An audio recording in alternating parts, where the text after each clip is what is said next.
اس کا مطلب ہے کہ خدا کے کلام کو اپنے ساتھ لے کر چلے.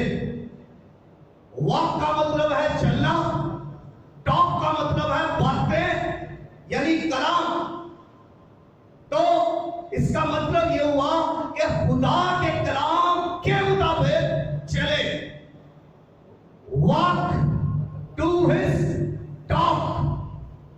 خدا کا کلام جو موٹے کلام ہے، خدا کا کلام جو لاسانی کلام ہے، خدا کا کلام جو اس کے دل کی باتیں ہیں، خدا کا کلام جو اس کے منہ کی باتیں ہیں، اور خدا کا کلام جو اتم لاریب پاک لافنا لاریب اور مقدس کلام ہے.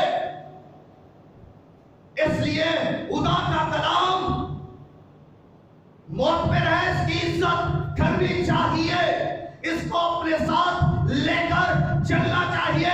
جب خدا کا کلام ہم اپنے ساتھ لے کر چلتے ہیں تو ہم خدا کو اپنے ساتھ لے کر چلتے ہیں اور خدا ہمارے ساتھ ساتھ چلتا ہے.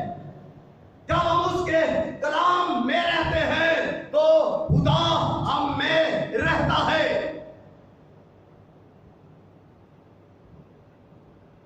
خدا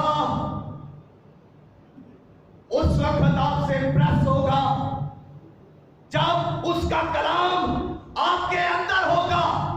خدا امپریس ہوگا.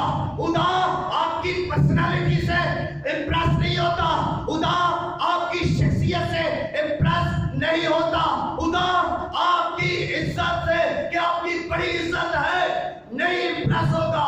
خدا آپ کی بڑی گاڑی کو دیکھ کر امپریس نہیں ہوتا. کیا خدا اس سے بھی امپریس نہیں ہوتا کہ آپ کتنے مالدار ہیں، کتنی دولت ہے آپ کے پاس، کتنی شہرت ہے آپ کے پاس، کتنے دوست ہیں آپ کے پاس؟ خدا اس سے امپریس نہیں ہوتا.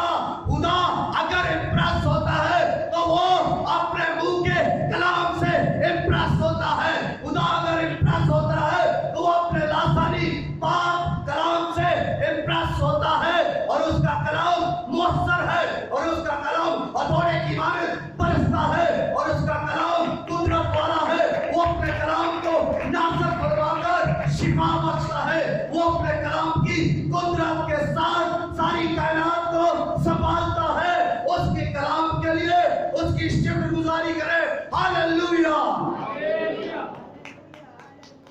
اگر آپ کے بدن کے اندر اس کا کلام نہیں ہے تو خطرناک بات ہے. آپ کا بدن کوڑا اور کرکٹ کے سوا کچھ نہیں ہے، گندگی کا ڈھیر ہے، کیونکہ کلام میں پاکیزگی ہے، اور وہ پاکیزگی آپ کے بدن کے اندر جاری و ساری ہوگی. جب کلام اندر ہوگا تو گندگی باہر نکلتی جائے گی. جب کلام اندر ہوگا تو پاکیزگی خدا کی آئے گی. اس لیے کلام پر دھیان کیجیے، کلام پر توجہ کیجیے. کلام آپ کی زندگی ہے، کلام آپ کو قوت دے گا، کلام آپ کی عزت کو بڑھائے گا، کلام آپ کی شہرت کو بھی بڑھائے گا. کلام میں رہیے، کلام کو اپنے دل میں رکھیے تاکہ خدا آپ سے امپریس ہو. دوسری بات سیکھیے، جب ہم خدا کی حضوری کے اندر ہوتے ہیں تو اس وقت کوئی ڈاکٹر نہیں، کوئی پروفیسر نہیں، کوئی استاد نہیں، کوئی عالم نہیں، کوئی فاضل نہیں، کوئی بھی دولت مند اور غریب نہیں، بلکہ اس کے سامنے اس کی حضوری میں سب ایک معیار پر آ جاتے ہیں. سب کا سٹینڈرڈ ایک ہے، سب کا معیار ایک ہے. جب اس کی حضوری ہم پر ہوتی ہے تو اگلی بات سنیے کہ وہ سب کو دیکھتا ہے. وہ امیر کو بھی دیکھے گا، وہ غریب کو بھی دیکھے گا، وہ دکھی کو بھی دیکھے گا، وہ شادمان کو بھی دیکھے گا، اور وہ کالے کو بھی دیکھے گا، وہ گورے کو بھی دیکھے گا. وہ ہر اس شخص کو دیکھے گا جو اس کی حضوری کے اندر ہے. اور وہ نہ صرف دیکھے گا بلکہ ہر ایک کو سنے گا بھی. جو آپ بولیں گے وہ سنے گا، جو آپ مانگیں گے وہ سنے گا، جو آپ دعا گا کیونکہ وہ سنتا ہے۔ دنیا کے معبود محض بت ہیں، وہ نہ دیکھتے ہیں، نہ چلتے ہیں، نہ چھوتے ہیں، نہ بولتے ہیں، نہ دیکھتے ہیں، نہ سنتے ہیں، لیکن ہمارا خدا زندہ خدا ہے، وہ چھوتا بھی ہے، وہ چلتا بھی ہے، وہ دیکھتا بھی ہے اور وہ سنتا بھی ہے۔ وہ آپ کو سنتا ہے، جو آپ بولتے ہیں وہ سنتا ہے، اور آپ سبھی برکت پا سکتے ہیں جب آپ اس کی حضوری کے اندر ہیں، تو آپ برکت پا سکتے ہیں، آپ روح القدس پا سکتے ہیں، آپ کا مرتبہ، آپ کی برکت بڑھ سکتی ہے۔ آپ اس کی حضوری میں رہ کر جو کچھ بھی مانگیں گے آپ کو مل جائے گا۔ آمین۔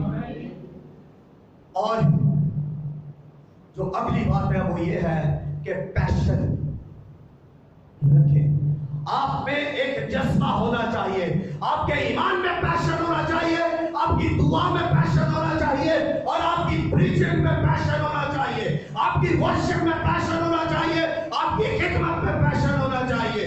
اگر آپ کی خدمت کے اندر پیشن نہیں ہے تو آپ بالکل سست ہیں، بالکل سادہ ہیں، اور خدا یہ پسند نہیں کرتا کہ اس کی کلیسیا سرد اور سست ہو۔ یسوع مسیح کی خدمت کو دیکھیے، ذرا تھوڑی دیر کے لیے یسوع مسیح کی شخصیت پر تو نظر دے رہا ہے، یسوع مسیح کو دیکھیں، یسوع مسیح کی دعاؤں کو دیکھیں، یسوع مسیح کی خدمت کو دیکھیں۔ جب وہ شفاعت دے رہے ہیں تو اس کا پیشن دیکھیے، کس پیشن کے ساتھ یسوع مسیح کوڑیوں کے لیے آگے بڑھتا ہے، کس پیشن کے ساتھ وہ بیماروں کے لیے آگے بڑھتا ہے، کس پیشن کے ساتھ وہ مطلوب گرفتہ کو آزاد کرنے کے لیے آگے بڑھتا ہے۔ اس کا پیشن دیکھیے، اور جب وہ تعلیم دے رہا ہے تو اس کا پیشن دیکھیے، جب یسوع مسیح دعا کر رہا ہے تو اس کا پیشن دیکھیے، کس جذبے کے ساتھ، کس پیشن کے ساتھ، کس قوت کے ساتھ وہ دعا کرتا ہے، اس کا پیشن دیکھیے، اس کی دعا کے اندر، اور اس کی خدمت دیکھیے۔ پھر یہ دیکھیے کہ وہ باپ کی مرضی کو پورا کرنے کے لیے کس پیشن کے اندر آگے بڑھ رہا ہے، باپ کو جلال دینے کے لیے کس پیشن کے ساتھ وہ مضبوطی کے ساتھ آگے بڑھتا ہے، دلیری کے ساتھ آگے بڑھتا ہے، بڑی قوت کے ساتھ آگے بڑھتا ہے، اس لیے کہ اس کا باپ جلال پائے۔ اور خداوند یسوع مسیح جب مصلوب ہو رہے ہیں تو اس مصلوبیت کے اندر بھی یسوع مسیح کا پیشن دیکھیے، وہ مار کھانے کا، کوڑے کھانے کا پیشن دیکھیے، ہاتھوں اور پاؤں کو پر کیل لگوانے کا پیشن، پسلی پر بالا لگانے کا کے لیے دیکھیں، اس نے اپنی پسلی کس طرح آگے دی، پیشن دیکھیے، اس کا مصلوب ہونے کا، جان دینے کا پیشن ہے اس کے اندر۔ اور آج کی کلیسیا کے اندر کیا پیشن ہے، آپ کیا پیشن رکھتے ہیں؟ یسوع مسیح نے ہمیشہ اٹھانے کے لیے پیشن رکھا، لیکن افسوس کی بات تو یہ ہے کہ آج لوگ گرانے کا پیشن رکھتے ہیں۔ آج لوگوں کے اندر پتہ نہیں کون کون سے پیشن ہے، دعا کے لیے وہ ان کے پاس کوئی ٹائم نہیں، گھر میں آنے کے لیے ان کے پاس ٹائم نہیں، لیکن ان کے پاس اگر پیشن ہے تو وہ کوئی اور ہی ہے جس میں کوئی خدا ان کو جلال نہیں ہے۔ ریکویسٹ کرتا ہوں، اپنی روحانی زندگی میں پیشن لائیے، اپنے ایمان کے اندر پیشن لائیے۔ ایماندار کو بتانے کی ضرورت نہیں کہ وہ کتنا ایماندار ہے، اگر وہ بتا رہا ہے کہ میں ایماندار ہوں تو وہ ایماندار نہیں ہے۔ امیر کو بتانے کی ضرورت نہیں کہ وہ کتنا امیر ہے، اگر وہ بتا رہا ہے تو وہ امیر نہیں۔ طاقتور کو بتانے کی ضرورت نہیں کہ میں طاقتور ہوں، اگر وہ بتا رہا ہے تو وہ طاقتور نہیں، وہ بس روک ڈال رہا ہے اپنی دولت کا، اپنی طاقت کا۔ ایماندار کو بھی ایسے ہی ہے، بتانے کی کوئی ضرورت نہیں کہ وہ کتنا ایماندار ہے۔ مجھے بتائیے باپ ابراہیم نے کب کہا کہ میں ایمانداروں کا باپ ہوں، اور یسوع مسیح کے شاگردوں نے کب کہا کہ